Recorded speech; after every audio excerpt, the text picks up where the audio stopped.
السلام علیکم ورحمۃ اللہ وبرکاتہ۔ ناظرین، استقبال ہے فکر و خبر اسٹوڈیو میں، میں رضوان احمد ندوی ملکی اور عالمی اہم اور خاص خبروں کے ساتھ۔ تو ناظرین، بڑھتے ہیں خبروں کی تفصیلات کی طرف۔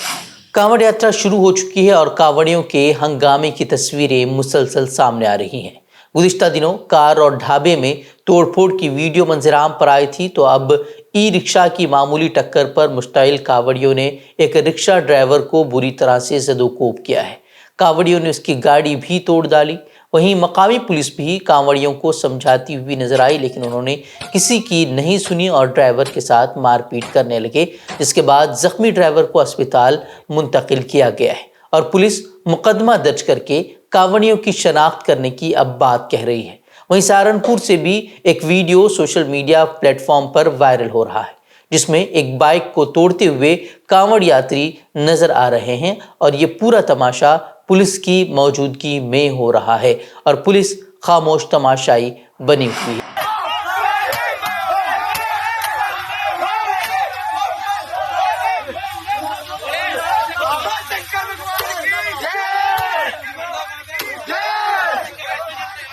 اور اب اس کو لے کر کافی سوال کھڑے ہو رہے ہیں۔ کئی صارفین نے لکھا کہ اب تو عوام کو صرف ٹھیلوں پر نام دیکھ کر خوش ہونا چاہیے اور اپنی بھکتی بنائے رکھنا چاہیے۔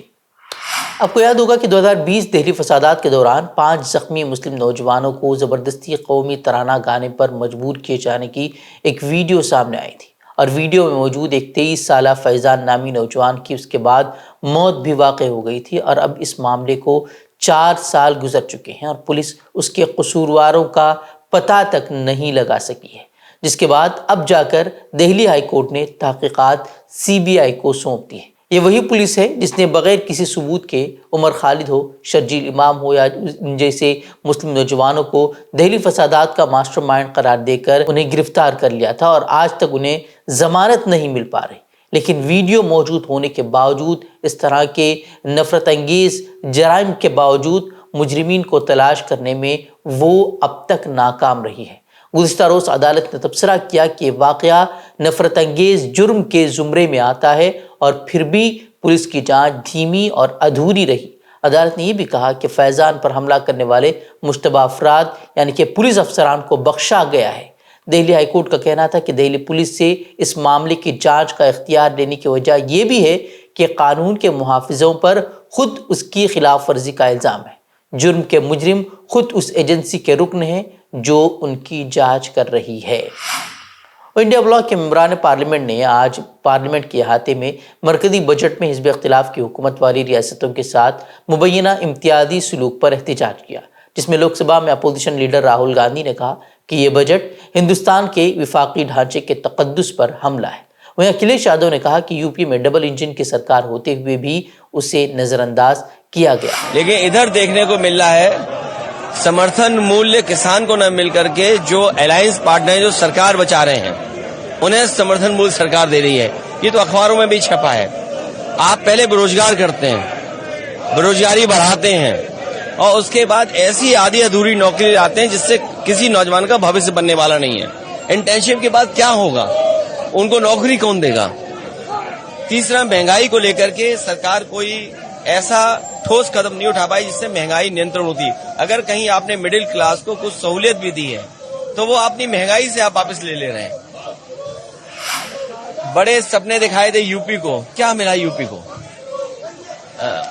ڈبل انجن کی سرکار، تو ڈبل لابھ ملنا چاہیے تھا، دلی کا لابھ، لکھنؤ کا لابھ، لیکن لگتا یہ ہے کہ دلی اب لکھنؤ کی طرف نہیں دیکھ رہی ہے، یا لکھنؤ والوں نے دلی والوں کو ناراض کر دیا، اس کا پڑھام ہمیں بجٹ میں دکھائی دے رہا ہے۔ تو ڈبل انجن کا کیا فائدہ ہوا؟ بہار جا رہا ہے وکاس، UP کو کیوں چھوڑ رہے ہیں آپ؟ بتا دیں کہ وزیر خزانہ نرملا سیتارمن نے اپنا ریکارڈ 7واں عام بجٹ پیش کرتے ہوئے جہاں ملک کی معیشت کے لیے ضروری کچھ اہم اعلانات کیے، وہیں کئی محاذوں پر انہوں نے مکمل خاموشی اختیار کر لی۔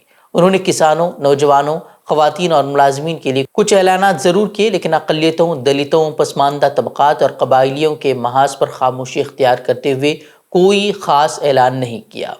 وہیں منگل کو پیش کیے گئے بجٹ میں ہندوستانی معیشت کو فروغ دینے کے متعدد اعلانات کیے گئے۔